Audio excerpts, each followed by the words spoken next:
എല്ലാവർക്കും നമസ്കാരം. ഇന്ന് നമ്മൾ സംസാരിക്കാൻ പോകുന്നത് വളരെ ശക്തമായ, നമ്മുടെയൊക്കെ ഉള്ളൊന്ന് പിഴയുന്ന ഒരു മലയാള കവിതയെക്കുറിച്ചാണ്. നീതിയുടെ സന്ധ്യ. നീതിയെക്കുറിച്ച് നമ്മൾ വെച്ചുപുലർത്തുന്ന പല ധാരണകളെയും ചോദ്യം ചെയ്യുന്ന ഒരു കവിതയാണിത്. അപ്പോ ഈ കവിതയിലൂടെ ഒരു യാത്ര പോയാലോ?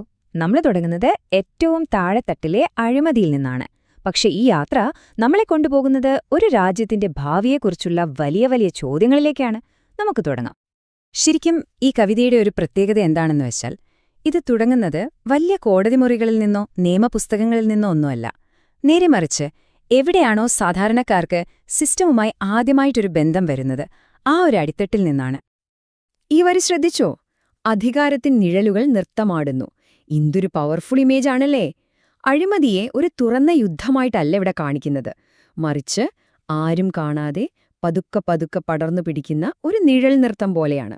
ഇതിൽ നിന്ന് തന്നെ നമുക്ക് മനസ്സിലാക്കാം പ്രശ്നം എത്ര ആഴത്തിലുള്ളതാണെന്ന്.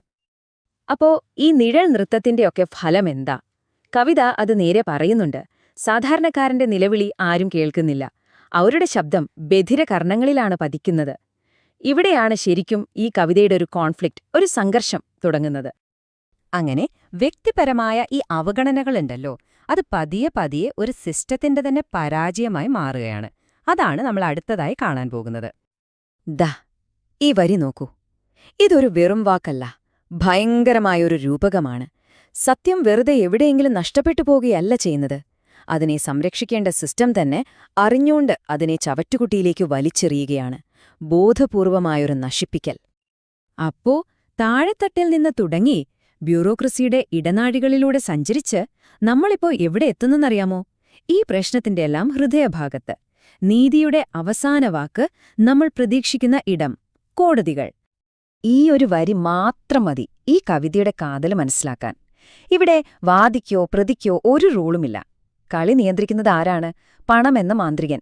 ആ മാന്ത്രികനാണ് നീതിയുടെ തുലാസിനെ തനിക്ക് വേണ്ട ഭാഗത്തേക്ക് ചരിക്കുന്നത്. ഇതൊരു ഭയപ്പെടുത്തുന്ന സത്യം തന്നെയല്ലേ? അപ്പോ ഒരു വശത്ത് നമ്മൾ വിശ്വസിക്കുന്ന നീതിയുണ്ട്, സത്യത്തെയും നിയമത്തെയുമൊക്കെ അടിസ്ഥാനമാക്കിയുള്ള നീതി.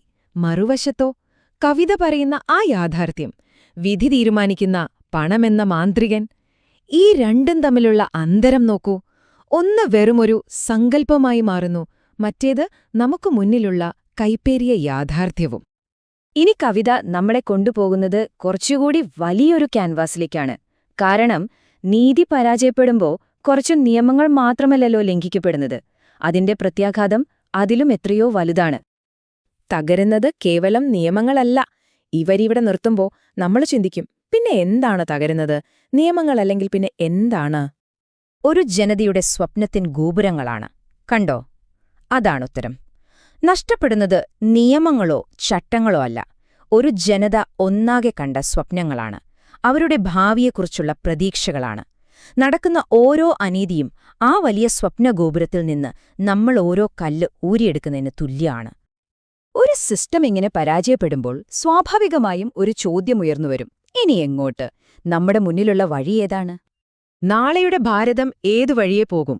കവിത ചോദിക്കുന്ന ഈ ചോദ്യമുണ്ടല്ലോ, ഇത് ശരിക്കും നമ്മൾ ഓരോരുത്തരും നമ്മളോട് തന്നെ ചോദിക്കേണ്ട ഒന്നാണ്. ഒന്നാലോചിച്ചു നോക്കും, നമ്മളിപ്പോ പോയിക്കൊണ്ടിരിക്കുന്നത് എങ്ങോട്ടേക്കാണ്? നമ്മുടെ മുന്നിൽ രണ്ട് വഴികളാണുള്ളത്. ഒന്ന്, ഈ ഇരുൾ നിറഞ്ഞ വഴി തന്നെ. നീതി അസ്തമിച്ച ഈ ഇടനാഴികളിലൂടെയുള്ള യാത്ര തുടരാം. അല്ലെങ്കിൽ പുതിയൊരു പുലരിയിലേക്ക് നടക്കാം. ഓരോ മനുഷ്യന്റെയും അന്തസ്സിനും അഭിമാനത്തിനും വില കൽപ്പിക്കുന്ന ഒരു പുതിയ ഭാവിയിലേക്ക്. ഇതിലേതു തെരഞ്ഞെടുക്കണമെന്നുള്ളത് നമ്മുടെ കയ്യിലാണ്.